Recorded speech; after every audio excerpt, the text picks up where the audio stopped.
नमस्ते। आज बात करेंगे बिहार की राजनीति पर।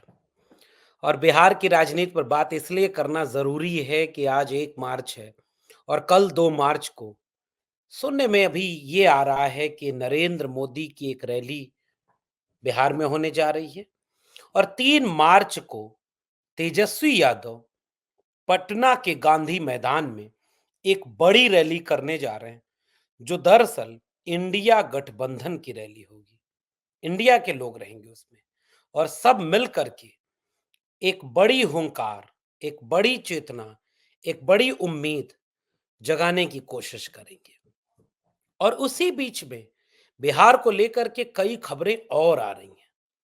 कई विधायक ऐसे हैं जो बीजेपी की तरफ से जेडीयू जो है, उसके विधायकों को खरीदने के आरोप भी लगा रहे हैं। खरीदने या अपने में मिला लेने, क्योंकि खरीदने जैसा शब्द राजनीति में तो चलता नहीं है। वहां तो अंतरात्मा का शब्द चलता है। तो वो सारे काम भी एक तरफ हो रहे हैं और दूसरी तरफ यह भी कोशिश की जा रही है कि आरजेडी और कांग्रेस के भी विधायकों को कैसे तोड़ा जाए। इस तरह की कई कोशिशों के बीच लगातार अब ये खबर आ रही है कि बिहार की राजनीति में अलग तरह की एक अस्थिरता है। आज विश्लेषण करेंगे बिहार की राजनीति का और उस राजनीति के जरिए इस बात को समझने की कोशिश करेंगे कि क्या इंडिया गठबंधन अपनी रणनीति को नए ढंग से शेप करता जा रहा है, जिसका असर आने वाले दिनों में बिहार और उत्तर प्रदेश की राजनीति पर देखने को मिल सकता है, या एनडीए गठबंधन में खासकर भाजपा अब नए सिरे से पूरे राजनीतिक समीकरण को साधने में जुट गई है, जिसे इस बात से कतई परहेज नहीं है कि कौन भ्रष्टाचारी है, कौन परिवारवादी है, कौन कल खिड़की दरवाजे बंद किया गया था, उन सबको अपने खेमे में मिला लिया जाए। तो खासकर बिहार पर केंद्रित करके इस राजनीति का विश्लेषण करेंगे और समझने की कोशिश करते हैं कि क्या बीजेपी की रणनीति है। तो सबसे पहले बात बीजेपी की रणनीति पर, फिर जेडीयू पर बात करेंगे और ये देखने की कोशिश करेंगे कि ऐसा क्यों कहा जा रहा है कि नीतीश कुमार आज आज जिनका जन्मदिन है, और हम भी बधाई देते हैं आदरणीय नीतीश कुमार जी को, तेजस्वी यादव ने भी बधाई दी बहुत प्रेम, संयम और बहुत सम्मानजनक भाषा में। और नीतीश कुमार जी ने तेजस्वी यादव के ट्वीट को रीट्वीट करते हुए सोशल मीडिया प्लेटफॉर्म एक्स पर शुक्रिया अदा किया है। और ये सामान्य परिघटनाएं नहीं है, राजनीति में कुछ भी सामान्य और यूं ही नहीं हो जाता। उन सब के पीछे एक कहानी होती है, एक ताकत होती है, एक इशारा होता है और उस इशारे को समझने की क्या मायने हैं और कहा यह जा रहा है। बिहार के राजनीतिक गलियारों में इस बात की चर्चा है कि चाचा जितना कुछ सोच कर गए थे, उधर उतना कुछ मिल नहीं रहा। लोकसभा की सीटों से लेकर के कई तरह की कयासबाजी चलाई जा रही है और इसलिए चाचा ये सोच करके पलटी मारे थे कि उधर जाएंगे तो हमारी एक किस्म की ताकत होगी, हमारे पास एक तरह का एक विशेष मौका होगा कि हमें बहुत कुछ मिल जाएगा, हमारे लोगों को बहुत कुछ मिल जाएगा, चुनाव जीत जाएंगे, बहुत कुछ कर लेंगे। उन सब के बीच अब ये सुनने में आ रहा है कि खुद पलटी मारने के बावजूद चाचा को वो सब नहीं मिल रहा है। बिहार के विशेष राज्य का दर्जा और ये सब चीजें तो वैसे भी एजेंडे में नहीं थी और अब फिर से वो एजेंडे से गायब है। चाचा को बहुत कम सीटें दी जा रही हैं, चाचा को एक तरह से अपमान और घुटन भी महसूस हो रही है, मन लग नहीं रहा है। इसलिए रैली के पहले वो यह भी कोशिश करना चाहते हैं कि विदेश चले जाएं और रैली में ना रहें, और अंदर-अंदर से कुछ और सुगबुगाहट भी बढ़ती जा रही है और सुगबुगाहट इतनी खतरनाक है। चाचा चाहते हैं कि जल्द से जल्द चुनाव हो, लेकिन चुनाव लोकसभा के साथ हो। बीजेपी चाहती है कि लोकसभा के साथ चुनाव तो किसी भी हालत में ना हो, क्योंकि नरेंद्र मोदी जी की लोकप्रियता, 400 सीटें अकेले जीतने के दावे या उनके अपनी इमेज पर किसी लोकल पॉलिटिकल डैमेज को नरेंद्र मोदी नहीं उठाने का जोखिम लेना चाहते। नीतीश कुमार की एंटी इनकम्बेंसी हो या किसी तरह की चीज हो, वो नीतीश कुमार पर रहे, नरेंद्र मोदी पर ना आए। लेकिन बीजेपी यह भी चाहती है कि कितना दिन इस बोझे को ढोएं, अब हम मुख्यमंत्री बनेंगे।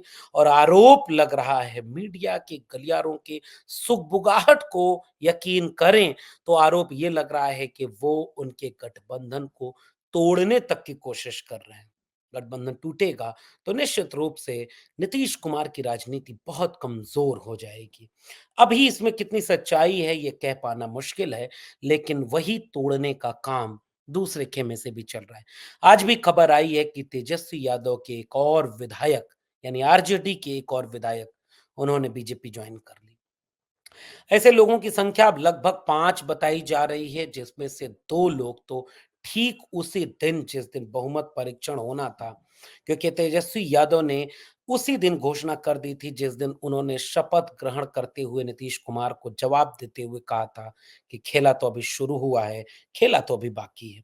खेल हो भी रहा था, लेकिन बीच में खेल बिगाड़ने में चेतन आनंद और अनंत सिंह की पत्नी नीलम देवी, वो 2 लोगों ने उस खेल को कैसे बिगाड़ा, इस बात को लोग समझते हैं और दीगर ढंग से इस पर बात करते हैं।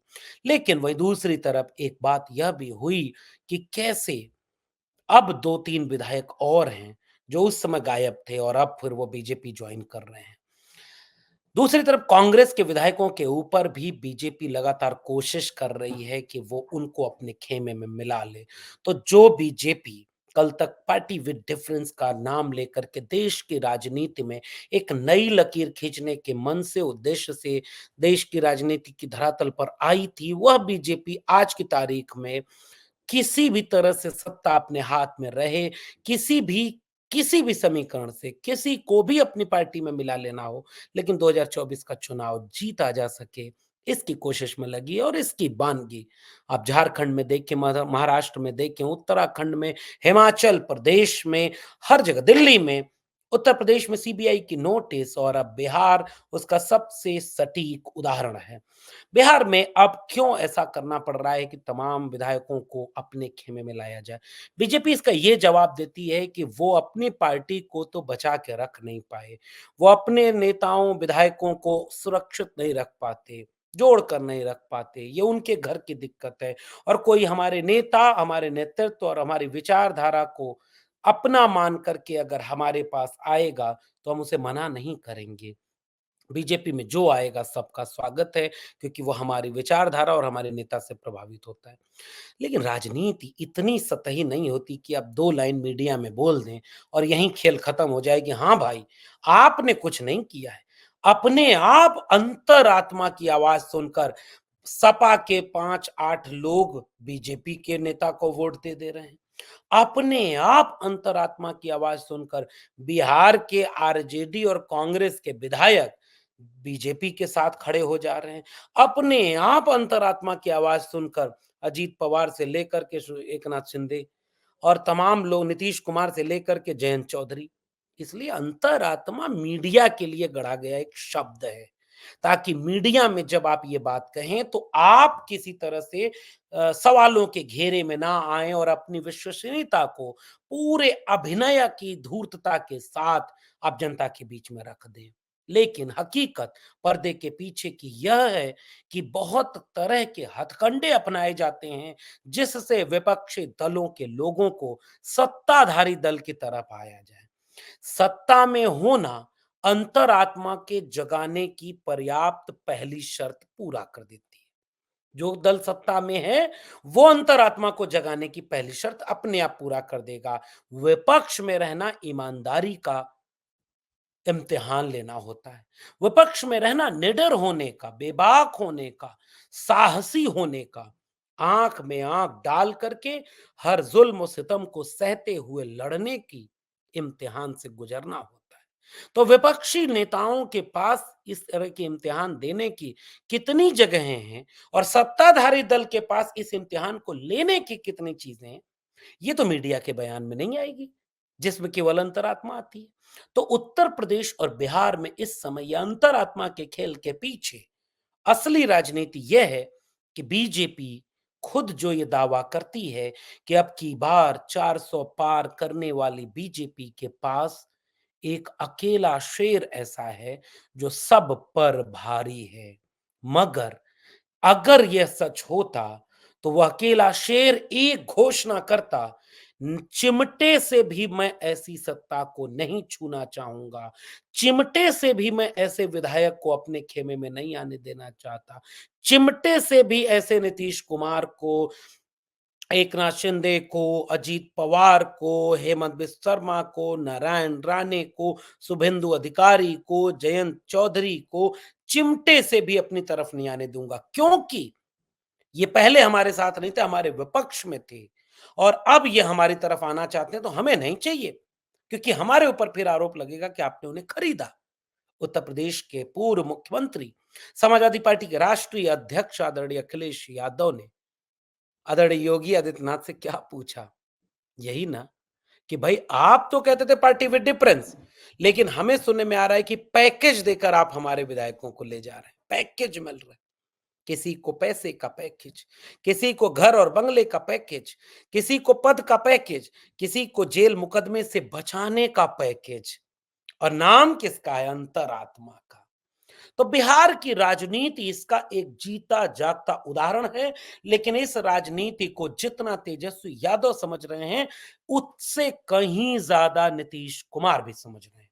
नीतीश कुमार को शायद भीतर भीतर यह महसूस होने लगा है कि बीजेपी के साथ जाकर उन्होंने गलती की, क्योंकि जो बीजेपी 2020 के विधानसभा चुनाव में ही जेडीयू यानी जनता दल यूनाइटेड को भीतर से खत्म कर देने पर आमादा थी, वही बीजेपी शायद अब जेडीयू के विधायकों को अपनी तरफ लाने के लिए उनकी अंतरात्मा तक पहुंचना शुरू कर चुकी है। तो जब तक बीजेपी आरजेडी के विधायकों की अंतरात्मा को जगा रही है, जब तक बीजेपी कांग्रेस के विधायकों की अंतरात्मा को जगा रही है, तब तक तो बीजेपी के लिए यह एक अच्छी चीज है। बाकी नीतीश कुमार को भी लग रहा था कि ठीक ही है, वो विपक्षी दलों की अंतरात्मा को जगा रही है तो हमसे क्या, मेनू की। लेकिन जब वह आग पलट कर आपके अपने दल तक आने लगी, तो मुझे लगता है कि वह बेचैन कर रहा होगा। और पिछले दिनों अभी उत्तर प्रदेश के सीट बंटवारे की जो उड़ती हुई खबरें आई, उसमें पता चला कि जयंत चौधरी को केवल 2 सीटें मिली, अनुप्रिया पटेल को केवल 2 सीटें मिल रही हैं। ओम प्रकाश राजभर, संजय निषाद और तमाम लोगों को केवल 1-1 सीट मिल रही है। बहुत सारे लोगों को कुछ भी नहीं मिला। तो अखिलेश यादव जी ने एक बात पूछी कि 7 सीटें ज्यादा थी कि 2? हमने सम्मान दिया, हमने ज़ीरो से हीरो बनाया, हमने बहुत कुछ किया और आज उन्होंने दगा दे दिया, क्योंकि अंतरात्मा जाग गई। असली कहानी इसके पर्दे के पीछे की ये है कि वो अंतरात्मा असल में बीजेपी के सत्ता, संसाधन, धन संपत्ति, डर, लालच, इन सब को एक साथ काम पर लगा दिया गया है। अखिलेश यादव के घर भी ईडी के, सीबीआई के नोटिस आई कि आपको पेश होना है और उन्होंने इनकार किया, लिख करके इसका जवाब भेज दिया। ये चुनाव के ठीक पहले इसकी जरूरत क्या है? अगर एक अकेला शेर वाकई सब पर भारी है, तो उसे अब नीतीश कुमार की विधायकों को खरीदने की क्या जरूरत है, जो सूत्रों के जरिए अंदर अंदर से खबरें छन कर आ रही हैं। और इस बात का इंतजार किया जा रहा है कि जिस तेजस्वी यादव को ईडी और सीबीआई से घेरा, सरकार छीन ली, परेशान किया, उसने बिहार की सड़कों पर उतरकर लोगों के बीच का भरोसा जीत लिया। चाहे 12 बजे दिन की बात हो या 12 बजे रात से लेकर 2 बजे, 3 बजे रात तक, बिहार के हर एक कोने और हर एक छोर पर तेजस्वी यादव की जन विश्वास यात्रा में लाखों लोग अब तक शामिल हो चुके, और सबको न्योता दिया है तेजस्वी यादव ने कि आप सब 3 मार्च को पटना के गांधी मैदान में जरूर आइए। सुनने में ये भी आ रहा है कि राहुल गांधी, अखिलेश यादव और कई देश के बड़े नेता पटना के गांधी मैदान की उस रैली में शामिल होने जा रहे हैं, और उसके बाद बिहार की राजनीति में कुछ भी हो सकता है। तो बिहार की राजनीति जो लगातार अपने निर्णयों और अपने फैसलों से देश को आश्चर्यचकित करती है, भीतर भीतर इस तरह की अपुष्ट खबरें लगातार आ रही हैं कि उस बिहार की राजनीति में फिर से कुछ ऐसा होने वाला है, या हो पाता है या नहीं, अभी तो ये वक्त बताएगा। लेकिन इतना तो तय हो गया कि बीजेपी जो ओवर कॉन्फिडेंस में उसके नेता कहते हैं अब की बार 400 पार, एक अकेला सब पर भारी, उसकी हालत इतनी खस्ता है, या बीजेपी किसी भी हाल में 2024 का लोकसभा चुनाव जीतना चाहती है, दोनों में से कौन-सी बात सही है? ये आप भी ज़रा कमेंट बॉक्स में नीचे बताइएगा और इस बात का जवाब दीजिएगा कि क्या विपक्षी दल बीजेपी के इस लालच, डर और प्रलोभन की राजनीति के सामने इंडिया गठबंधन की एक वैकल्पिक मजबूत आवाज बनकर सामने से राजनीतिक लड़ाई को लड़ते हुए जीतने में कामयाब हो पाएंगे? क्या नीतीश कुमार इस बात को समझेंगे कि जो उनके ही साथ रहकर उनके विधायकों को तोड़ने लगा, वो कितनी दूर तक उनके साथ है? क्या नीतीश कुमार वापस पलटकर 3 मार्च और उसके बाद इधर आ जाएंगे, या नीतीश कुमार विधानसभा भंग करके विधानसभा के चुनाव को कराने की कोशिश में जाएंगे, या बीजेपी के दबाव में कुछ भी नहीं कर पाएँगे और सब कुछ टूटता हुआ देखेंगे। और अगर ऐसा होता है, तो क्या नीतीश कुमार के सामने तेजस्वी यादव एक बड़ी भूमिका में उभरेंगे? और 3 मार्च की रैली में क्या एक नई उम्मीद बनने वाली है? क्योंकि भीड़ बता रही है कि लोगों का अप्रत्याशित प्रेम उस नेता के साथ है, जो निडर है, जो बेबाक है, जो आँख में आँख डाल करके तानाशाह सरकारों से संविधान और सामाजिक न्याय की हिफाज़त की बात करता है। आप भी अपनी राय नीचे कमेंट बॉक्स में ज़रूर बताइएगा। देखते रहिए 4 पीएम, फिर मिलूँगा किसी और विशेषण के साथ। तब तक के लिए बहुत-बहुत धन्यवाद।